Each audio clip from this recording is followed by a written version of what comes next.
Oh, thank you guys for joining me here today. I just recorded an hour of footage, but I'm okay doing it again for you guys, for God. It's just a bit of a pain. Oh, jeez.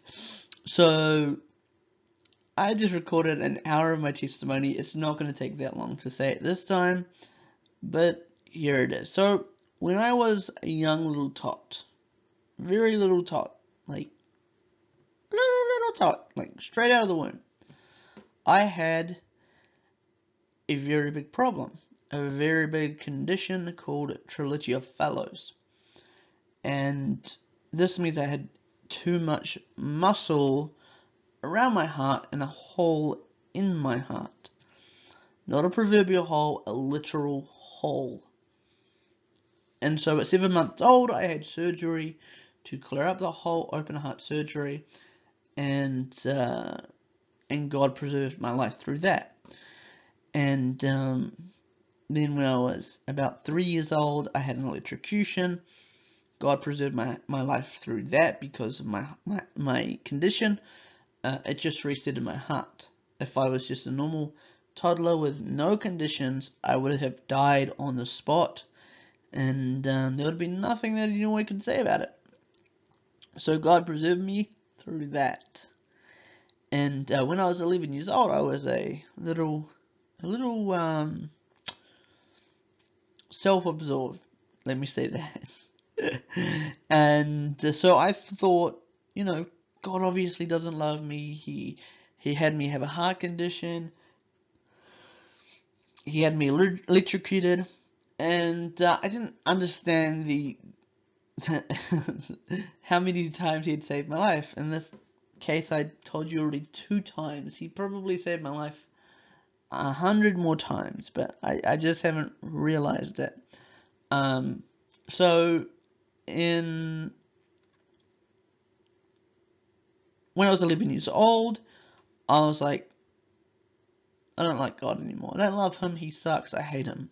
And in fact, getting into the end of the hating of him, I said, like, you can go to hell, God. That's how much I hated God. I blamed him so much for what had happened to me as a kid. And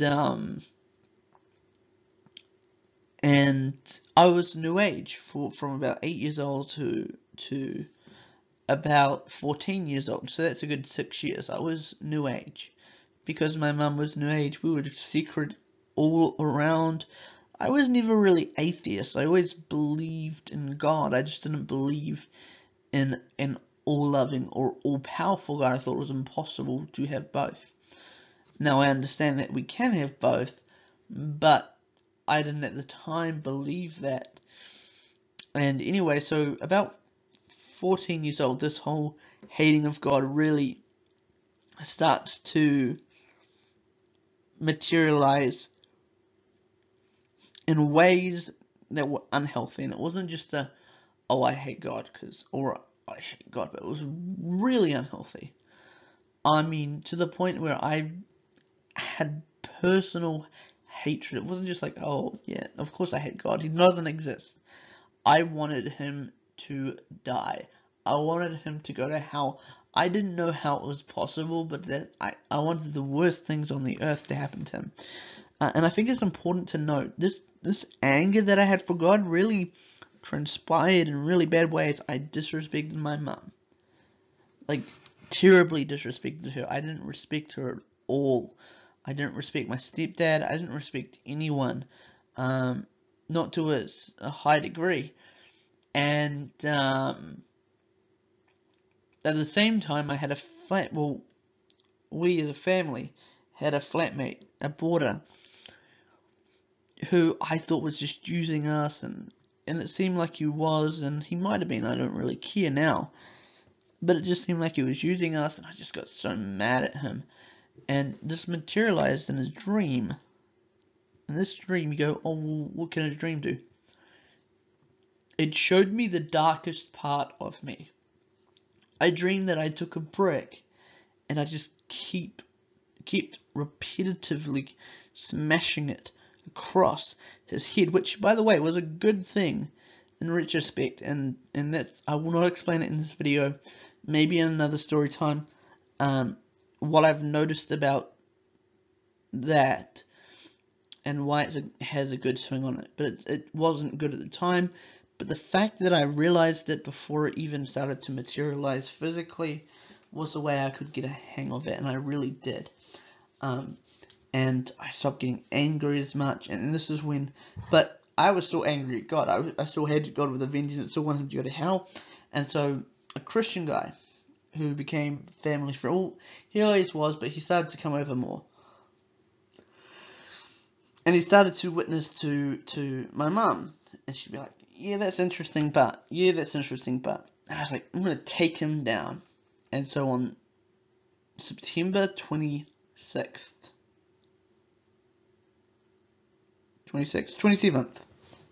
September 27th, I was like, I'm going to take him down, of 2012. I'm going to take him down. He's going to become atheist because I've got the knowledge of the tree of good and evil. I know everything on the earth, apparently. And so I take all my knowledge to him. And this was a really great step for me, by the way. So I was just like, I'm going to turn this guy into an atheist. And I put argument against argument against argument against argument. And mind you, these were superficial arguments that had no facts behind them. These were the kind of scientific arguments. And this is when Christians can get frustrated with atheists a lot of the time. I didn't have specifically atheistic views, just evolution and that kind of stuff. I was just like, evolution exists, blah, blah, blah. And here's how we know. And so, but I never had facts. I didn't have these facts. All I said was stuff like, well, where else could we come from? And he goes, well, God created us. I was like, yeah, but that's silly. And he goes, well, I mean, have you got an argument against that, or is it just silly because you don't like the fact God created us? And then the thing that it done to me, it didn't convert me straight away. But what it did do is it humbled me enough for that conversion. And the conversion, I believe, was a byproduct of the realization. I believe God intended, like, I think he knew that I obviously would be saved that night. But I think his intention was to soften my heart to hear him to speak again, probably through the same guy, maybe through somebody else, but it at least softened my heart. I had never had a softened heart. People would come up to me all the time and said, do you know Jesus? And I was like, I'm going to convert this person. Never converted them, but they went away, and I felt glorified myself because they hadn't convinced me of God. Well, that's until this one guy, he didn't convince me of God, but what had happened, he'd convinced me that my arguments were bad. So I threw away science, and I was like, God, you know what? Probably for a good, by the way, 3 years I threw away science. So I was like, God, you know what? If you're real, do this for me. And I'm not going to say exactly what it was, but it was something to do with bullying. I'll say it like that. And he stopped the bullying the next day. That's how fast he works. And then the day after it came back, and I think the reason he allowed that to happen, and I'll get to something in a minute that's interesting, but the reason he allowed that to happen was for my sake, for me not to be able to go, oh, that was a coincidence. No, he was saying, Layden, like, I stopped it because you asked me on that day. And so he let it come back, and about a month later, after becoming a Christian, mind you, maybe 2 months, it might have been 2 months, he stopped it altogether. He's just like, not going to happen anymore. Because he knew how much it hurt me. So he stopped that. Because I hadn't done anything to stop it, by the way. I hadn't done anything. So people go, well, they probably just got bored. No. How can you get bored of someone biting? Like, I remember one time I literally had a fight in our DTG room. Because the only fight I ever had with 3 people, I knew martial arts at the time. I was like, you don't want to take me. And they didn't want to take me because I, in the worldly view, I kick their butts. Honestly kick their butts. But, just said it again, but, was it? It's like, it's like, I don't know, whatever it is. And so in the worldly view, I kicked their butts, and that was the only fight I ever had. But because of that same bullying, and I was just like, okay. And so God knew it hurt me, and it wasn't like I'd done anything to stop it, so it had to be God.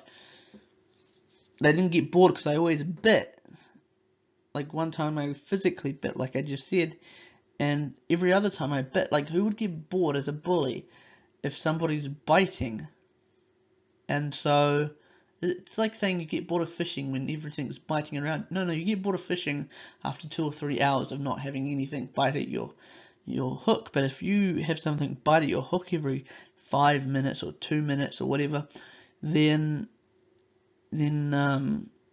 you're not going to get bored of fishing. It's just a fun sport to you at this point. It's like a game, right? It's like if you're playing a game of hide and seek. If you hide in a bad place, like a good place for like a 2-year-old, they're going to be trying to find you for like 5-10 minutes max, and after which they're just going to be like, okay, I'm bored, I'm going inside, and then you're stuck out there for like the night because you feel like they're still probably looking for you. Don't know why they would be, but you feel like they are. And so I'd always bite, so it had to be God that stopped it, which was very, very great. And so I move on, and 2 months later it completely stops, like I said. And after which, my everything just, comes back down, and I'm Christian at this point, but I'm not Christian at this point. Do you know what I mean? I believe in God, and I've accepted Christ in that sense, but I'm not really living it out at that point. And so 2013 comes around. In May, I run off to Japan. I say it in a bad way. I didn't run off. I went on holiday to Japan. And I went to Disney World. I went to Universal Studios, which was always fun. But it's not like it wasn't left without its flaws. I drank. I was, I was fondling with women. I never went too far in that case, but I still, when I say too far, it's still far too far, right? But I never went that far as of what you're expecting. It was just, kisses on the cheek and playing around with them and that kind of stuff. But it never went that far. So I wanted to say that. I came back, but mind you, I was 15, so it wasn't like I was 20 years old going, with a cigar in my mouth going, you woman, you're a woman, It was a 15-year-old, going off of 15-year-old's instincts, and when alcohol gets in that, it's not really great. And I even got in one bar fight, which wasn't great. It sucks. Don't even do it. Don't even get to that point, okay? I wouldn't say I was like head out of heels, like gone, like I was gone or wasted or anything. Like, I was a little bit over tipsy. Don't ever get a little bit over tipsy, because it will. There is a reason God says do not get drunk. Alright, I was not wasted in the sense of blackout. I was a little bit tipsy. Do not do it, because God says it for a reason. Like, all that happened because I got a little bit tipsy, and it played with my inhibitions, and the reason I got in a fight was actually because of my nature, actually, my good nature, but it was done in the bad way. So what had happened was I saw a guy disrespecting a girl, all because he was Gaijin. Like, he's being really disrespectful, so I go up and I slap him. I was like, don't ever do that again. And so he gets up and, I slap him like 7 times at this point, because I'm just so mad at him. He's disrespecting a woman. And he gets up and he just slaps me 7 times. Like, I slapped you 7 times. He goes, how many times did you slap me? 7 times. 7 times he slapped me. And I'm not saying all this to brag. So I don't want you to go, oh, you're like tough. No, I'm not tough at all. I sit behind a computer spewing information. Like, I'm not tough. Don't get me wrong. And this isn't bragging. This is telling you the truth, telling you what is important for you to know in this testimony, because I think it's important to know all this information. Do I get back home? Actually, before I get back home, I go on a trip to Kyoto with my auntie and her mum, who I even to this day call Mama. And so Mama and my auntie, we go to Kyoto, and we walk around Kyoto. Mind you, I had raw chicken. Japan is weird. And I had raw chicken the night before. And, I was getting food poisoning. And I had probably salmonella in my system and that kind of stuff. It was not fun. Like, don't ever eat raw chicken in Japan. It's not fun. And anyway, so we go to Kyoto, and I'm just so tired and not doing well and all that kind of stuff. And I'd been so excited to go to Kyoto. Like, I was like, this is going to be so much fun. I'll be able to walk around all day. We'd go to a couple of restaurants there. We'd see all the scenery. The most beautiful scenery probably in all of Japan. And I just couldn't enjoy it because I was so sick. And so we get back and we go to a nice restaurant in Osaka, because that's where I'm staying, in Osaka. And we go to a nice restaurant. And Masami gets a text. And Masami's my auntie. I think I just said her name. I wasn't meant to, but we can get there. So Auntie Masami got a text, and I read it on accident because we're going down the elevator. She's got it up, and I'm reading it, and it's from my mum, and it says basically that her and my stepdad were calling things off. And mind you, I love my stepdad and still do to this day, and it sucks. And they split up, and my whole world came crashing down, because it was like, I'm not even being told by my mum. I read this off, I don't have to, but I read it off a text. Like, I wasn't even being told by my mum, and I wasn't even being told all the situation. And mind you, I had to keep this secret because whatever. So I went and I was like, I had a good reason to go into the toilet, because I had salmonella. That's not a really good, mix. And so you're in the toilet for a very long time every time you go. And so I had a good reason to go, and there was no suspicion to why I was in there long, but I was in there bawling my eyes out. Like, my world had just been flipped upside down. And I'm 15 in another country, and my mum is all the way back in New Plymouth and probably moving out, and it was just horrible. And I couldn't enjoy the rest of my visit, because I was just like, wait, what's happening back at home?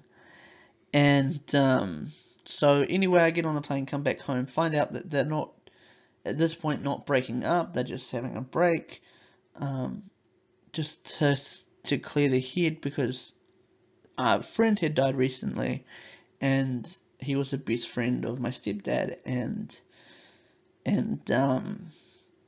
so what had happened was he wasn't in the right mind to be in a relationship. So we moved out, and he's like, okay, in a couple months we'll fix the situation up and we'll see what happens.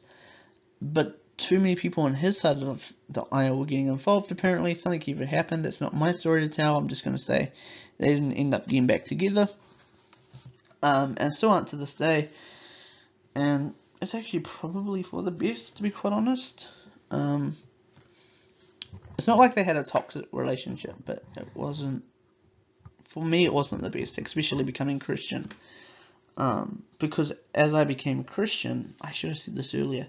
So as I became a Christian, I never realized it, but I was being quote unquote persecuted, I guess. Because I became a Christian. He's like, you can sleep outside. If you're going to be a Christian, you can go sleep outside. I was like, I'll sleep outside. The only thing that stopped me from sleeping outside was my mum. She's like, no, he's not sleeping outside. There's no way I'm letting him sleep outside. So I'm like, because I'm getting bullied at school or whatever, and even though it stopped, I'm just like, it's going to happen again.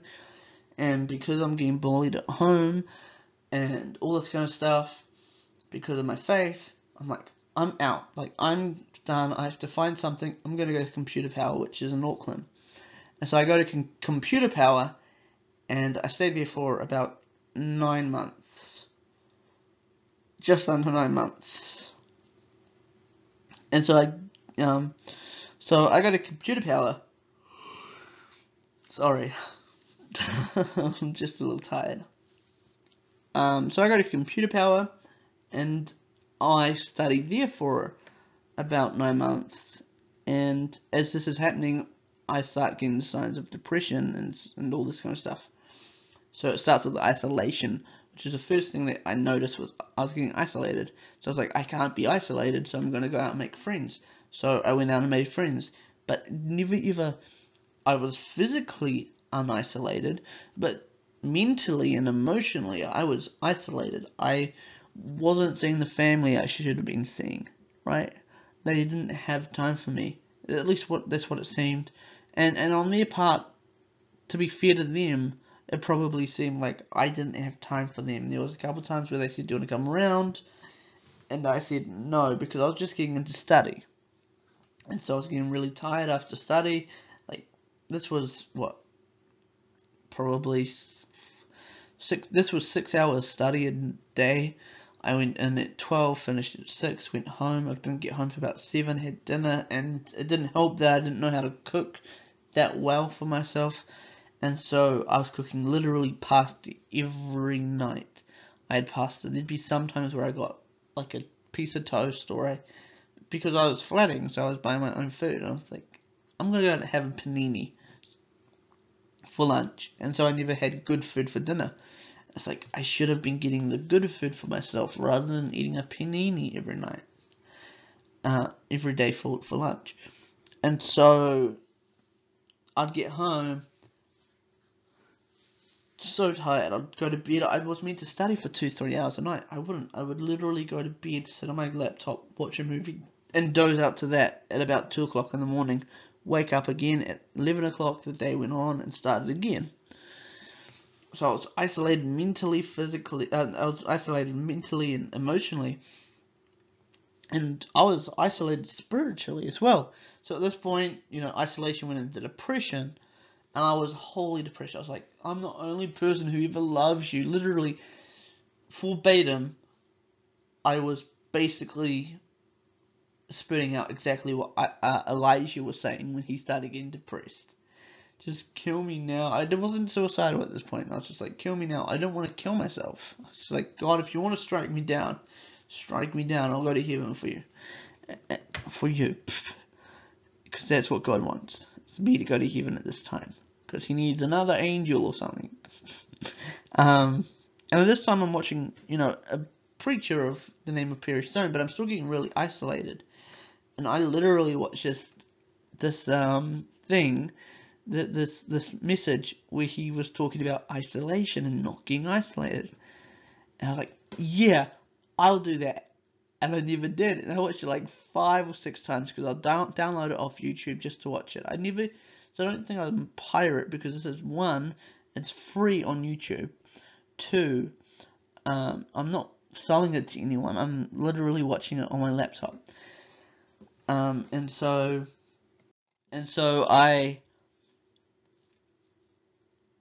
I'm like, yeah, I'm gonna do that, and I never did. And all I needed was a reset. So I was like, okay, I'm gonna go home for. At this point, sorry, I should say that from depression, there's another level before suicide, which I'm thankful for. It's demonic presence, not possession. You don't get possessed. You might, but that'd be weird. But I'm not saying possession. I'm saying presence. There's a presence of demonic activity, and it's not even like something pushing your bed or anything. It's just you feel it, so you're like, get away from me. I do not want you here. And I remember one time I was a weird faith guy. Like, I was too spiritual. On the spectrum of sensationist to too spiritual, I was way at the end of too spiritual. I was like, Jesus, you're going to come down to me. I'm going to go to the prayer room and pray. And I literally you know when you get into somewhere, by the way, and it's just like, this is an ugly place. Don't think prayer room is an ugly place. I want you to think Muslim prayer room. In New Zealand, this is something to talk about. In New Zealand, at least where I went to study, and by the way, this is at every campus that I've ever studied on, there is a Muslim prayer room. And I'm not a big hater of Muslim prayer rooms. Fine, you can have your Muslim prayer rooms. But there is nowhere for a Christian. This is 44% Christian nation, like 0.5% maybe Muslim. Why are you giving Muslims a place to pray? And again, I'm fine with you praying as a Muslim. Preferably, I wouldn't have it, but I'm not opposed to you having prayer rooms. I think freedom is a great thing. But why aren't there Christian prayer rooms in universities and stuff? I mean, I haven't even talked to them about it, but it makes sense. 44% of people in New Zealand are Christian or Catholic. Anyway, back to the demonic stuff. So I go into this room, I go into this Muslim prayer room, because I was like, I'm going to make this a prayer room of God anyway. I'm just going to go in there and pray to God. One, there is no way you can pray to God. Like, you start to pray to God, and you just have this intense feeling. It's like demonic. And this is actually probably where most of it started. I went in this prayer room just like, God, come down to me, tell me. Like, I was literally just, insert me with all the information I need for this study. And it wasn't give me the ability to do the study. It wasn't give me the strength to get through 6 hours and then extra 2 hours of study each day. It was not that. It was, Lord, literally come down and teach me the ways of computer science, I guess. And it didn't work. It didn't work, which really bummed me out at the time. But it was like, okay, I'll just go study. But you really felt this presence in the Muslim prayer room, and it was demonic. And this is why I say I prefer not to have Muslim prayer rooms. Because what was there was not holy at all. It was the most demonic presence I have probably ever felt. It was like, you know when you have the Holy Spirit? Like, if I'd gone there as probably just as a person who hadn't had the Holy Spirit. Because at this point I still did. And I know it did because of the reaction. It was a chemical, like, if you were to go chemical reaction, but you do that in the spiritual, that's what it was. It was just this, it was the ugliest thing I've ever experienced. Up until probably 2 or 3 months later. And it was just this ugly feeling of the Holy Spirit hates it in this one room. I can be anywhere else in this building, but this one room is like, it's like the Holy Spirit is yelling at the demons, and the demons are yelling at the Holy Spirit. That's what it felt like. And I don't think it was fully the Holy Spirit that was yelling. I think it was part of my spirit too that's going, this is not a good place. Anxiety started. I'm just like, I need to get out of this room as fast as possible. And so I'm out. I bolted out of the room. And so the next day, I get home after the study, and you feel that presence. I felt that presence again, and I was just like, what the heck is going on? It's like, get behind me, Satan. And the more attention I gave to it, the harder, the more and more it's like a bully. The more and more the presence got, the stronger and stronger the presence got. Until the point of about 2 months later, 3 months later, it must have been only 2. I'm in my room, about July, August-ish, and I'm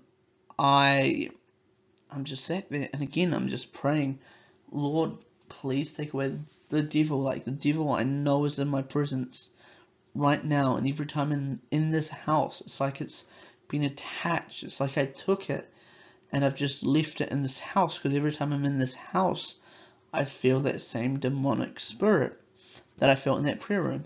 And as I'm praying the same prayer, I just hear this, like, I won't do it so loud, but it was just this, no, it wasn't a growl, no, I don't even think we could class, no.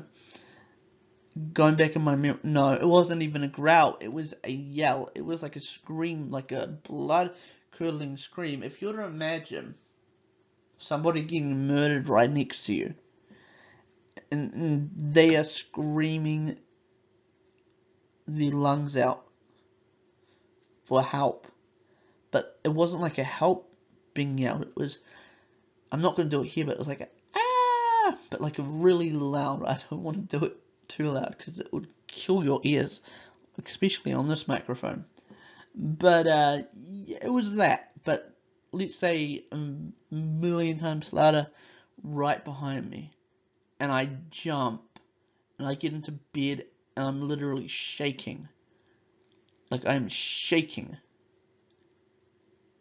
and I eventually get to sleep, but I kind of scare myself to sleep. I've never done that before, but I kind of, like, I'm being scared to sleep, and so I get scared to sleep. The next morning I wake up, and I ask the flatmates about it, and like, no, there was no scream, and this, if it wasn't just something that I was meant to hear from the devil, and it was somebody actually being attacked, I'm not kidding, like, the whole street would have been up in arms about this.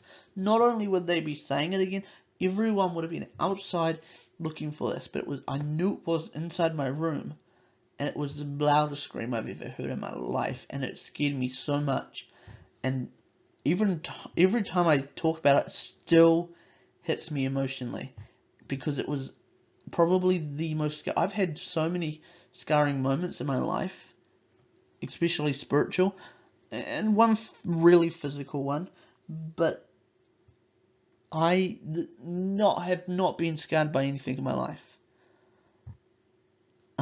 I have not, and it is the most horrifying thing that I have ever experienced. I cannot play that up, because there is no playing up. I'm playing it down to what it was. Like this, there is no word to describe the feeling that I felt.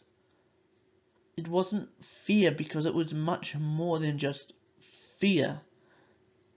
It wasn't terror, it was much more than terror. It would be the feeling as if you saw the abyss and you didn't know if you were going there. That's the same feeling that I got at that point. That's the feeling I can imagine it being equal to.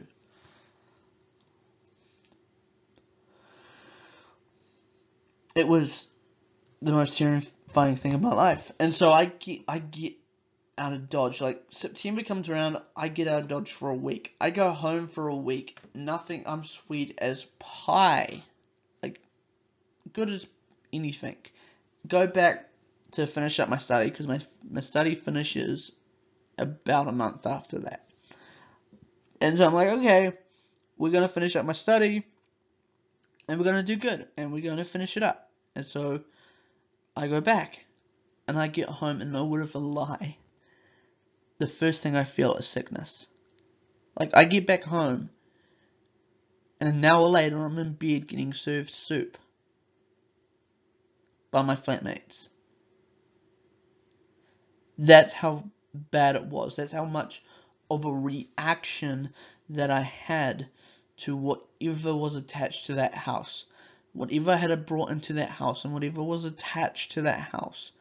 Whatever I had been in, like, whatever had attached to me in that prayer room. It had the worst spiritual reaction that I've ever had to anything. The worst fear that I've ever had was that scream. The worst reaction was an basically instant sickness that just came on me. And so I go, okay, I'm not going to university, I'm not going to my course tomorrow. Next day comes. I'm not going to my course tomorrow. Next day comes. Mum calls and she's like, she texts us, sorry, are you okay? I text back, I hate you, I never want to see you again. Don't remember sending that. No, I sent it because I saw it. I must have sent it. Literally did not remember sending it. Was blank. The whole moment is blank. What I do remember is her ringing me 5 minutes later, not even 5 minutes later, and she rings me. She's like, "What the heck is this?" Oh, she's screaming at the phone. "You hate me? You don't want to see me again." She hangs up. She calls back 5 minutes later. "I've been talking to the pastor. You've got a demonic attachment. Like, you need to go to your pastor." I was like, "Okay, I will." Okay. I get to course the next day because I'm feeling much better. And this all culminates this day. Literally culminates this day. And I was like, okay, so I'm doing okay now. I'm not sick. I'm feeling better. I'm not feeling like I feel clear. And I literally start crossing the road to my course. And all of a sudden, I just have this dizziness, this fog come over me. I'm like, what is this? And I'm crossing the road, mind you, in the middle of the busiest city in New Zealand. And I get dizzy. So I get across the street and I sit down for a few moments to regather my thoughts. And I get across to the course, and I go up to the course where it is, and I just sit there and I say, I'm done. I'm done. I cannot do this anymore. They said, what do you mean you're done? I have to leave. I have to go back to Taranaki. I cannot stay here in Auckland anymore. And they said, why? I said, you will not understand all. So I just said, look, I've been getting really sick, really ill, really depressed, really isolated, and I just need to go home. And so like, okay, we'll sign your release papers. And so that day we signed my release papers. The next day I'm on a bus to Taranaki, back to New Plymouth. Swear to everything good that as soon as I get out of Auckland, it's as if we just went through like the city of Auckland. And it wasn't a locational thing, it was more of a mind thing of like, I'm going home. So, and everything just cleared up, everything just passed, there was nothing attached to me at this point, and it was a force field of not location again, but of state of mind. And it's like, okay, I'm gonna be okay. And so I'm on the way home, I'm on the bus home, getting driven home by the bus driver, and I sleep for the most of the trip. I'd never slept on a bus before in that sense. Like, I had naps for like 5-10 minutes, but I had never slept the whole way on a bus before. I was so exhausted. I literally got home, and I was sick. I was still sick, but I was okay. My mom was okay, and it took a week to get away from the sickness, because I couldn't eat. I literally couldn't keep anything down. I was eating so little, and I couldn't keep anything down. And I got home, and I'm coughing all the time. And mind you, I had a friend who had problems with their chest. I think their lung was inflamed or something, or it was about to explode. I can't remember what it was, because they had been coughing so much, and I was coughing so much, and I was like, I don't want to lose my lung. I remember thinking that. And anyway, so I get home. A week, 2 weeks later, I'm like, wait, you actually have to find something to do. You have to either find a job or you have to go back to study, because we can't do this. Like, we actually can't do this, Layden. So I get into study, and the rest is history from there. Later on, we moved to Palmerston North to do more study. My mum comes with me this time, not because I need her or anything, but I kind of did. And so I go off to more study, And at this point, my mind was clear, no demonic attachments. And at this point, I'm like, I'm ready to go back to church. And so I go back to church. And I stay there for probably 2 months max. And that's because it's just not the church for me. Right? So I'm like, I'm going to go find another church. But in the meantime, and this is because of who I am, and I'm like, and at this time I was in something called the Acts denomination, I should say, which is a apostolic denomination that is probably 3/4 way up on the Too Spiritual chart. Which isn't as bad as what I was, but I was still there. I was still weird. I was still too spiritual. I believed I could fly, literally. You hear the song, I believe I can fly. I believed I could fly. As long as I thought it, I believed it, which was a weird. And I had been into this kind of stuff before, but it was in a weird way. Like I had never been in a spot where I'm just like,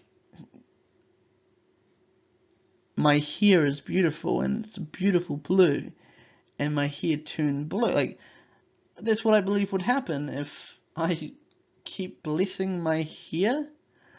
I don't know, I got this weird theology from such a subtle teaching that is actually not too bad of a teaching. It's like, speak over things and it will happen, but it really turned weird for me. I took it to the way extreme. It's like, feet, I bless you, you're going to grow today. Legs, I bless you, you're going to grow today. Bones, I bless you, you're going to grow today. And it didn't happen. In fact, I'm kind of stunted at 5'4". At least last time I checked, I was 5'4". Probably because of all the weird beliefs I had. And God's like, no, you need to humble yourself, you know. I was meant to be 5'10". From a doctor said that. I was meant to be 5'10". But I was stunted because of my belief system at the time, it was toxic, and God's like, we can't have you doing this toxic stuff. I've got to show you it doesn't work. And I believe that's why I'm stunted.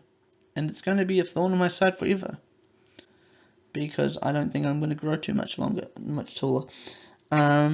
Though it does seem like I might be growing a little bit, because I seem like I'm getting much taller, but I mean, that could just be from perception or whatever, I don't know.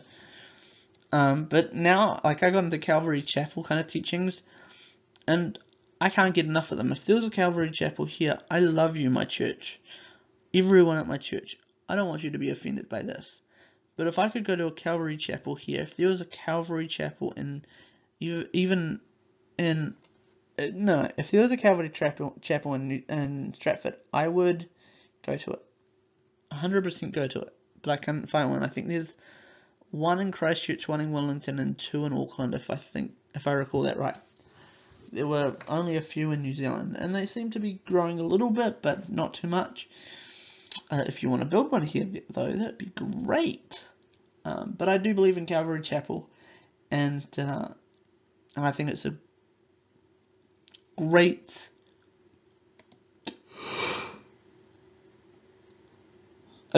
sorry. I was meant to pause it because I'm not meant to yawn. But it's a great system to think. Like, it uses the logos, it applies the logos correctly to the correct degree. They're not cessationists, but they're also not too spiritual. They're in that Goldilocks zone of Christianity. I believe they're the right kind of belief. And when I say this, I'm very, very hesitant to say denomination. And the reason I'm interdenominational. I don't care if I go to a Calvary Chapel as such. I do prefer their teachings better. But if I go to a Vineyard or I go to a Hillsong, because they're now whatever they're called, Hillsongs are a denomination. That's it. Or I go to a Baptist, or I don't really care about that stuff. Presbyterian, as long as they have good sound teaching about the Lord Jesus Christ. I don't care about that stuff. And that's what I've found with it.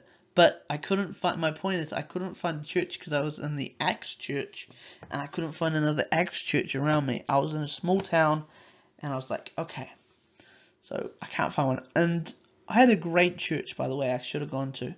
It was a Methodist. But at the time I wasn't interdenominational. I could only go to my denomination because I only understood my denomination.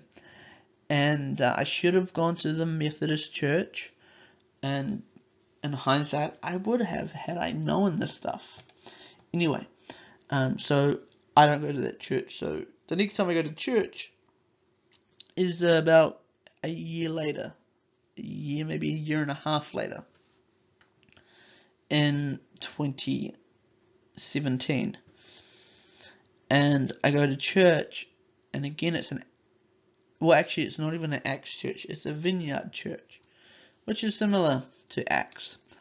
But it actually seems like it's moldable to a good thing, in the sense of they don't want you to go looking for spirituality. They don't want you to go looking for miracles, which is what I got the impression in the Acts church, that miracles were the most important thing to go find. And I find that to be wrong, but I didn't then. And I still think my brothers and sisters are saved. I just think maybe they're looking at the wrong stuff. Maybe you should be teaching the doctrines of Christ, salvation by grace alone, not of works, so that no man can boast, and that faith without works are dead. And that's something I'll tackle on Logos sometime. That's an interesting. People go, that's a contradiction. No, it's not. And I'll explain that sometime. To explain it on here would lose my viewers on the other one, though. But no, I think it's very, very important to learn that kind of stuff. And in the Acts church, you don't. You learn arbitrary. And by the way, I'm not saying that in my church, Vineyard, we're perfect, because I've had some arbitrary commentaries on certain sermons, right? So there's been some arbitrary sermons out there in my church that just, it's like, love's the most important thing in life and that kind of stuff, and I'm just like, like, can we please learn the Bible? But I will say, at night, they do a really good Bible study, and they kind of stopped it because they're going in a different direction with Bible study. They're still going to do it, but they're doing, I kind of like what they're thinking of doing. You can kind of choose what kind of route you want to take. Do you want to take history? Do you want to take worship? Do you want to take this kind of route? So you can actually choose which kind of route you want to take, and which is so helpful. I love that. I love that so much. I think, here's my, not prophecy, I don't want to say prophecy, but here's where I see my church going. I can see it leaning more toward fact. Within the next 5 years, it will not be a Vineyard. Within the next 5 years, I can see it being a Calvary Chapel. One, because that's where they lean more towards. And by the way, it's not like Calvary Chapel and Vineyard are so different. They literally started out of the same movement, if you will. In the hippies days, like, one just went more towards Logos and one went more towards miracles. And it doesn't mean we go looking for miracles in the Vineyard Church. But, yeah. Anyway, I'm going to leave it here. I want to thank you for joining me.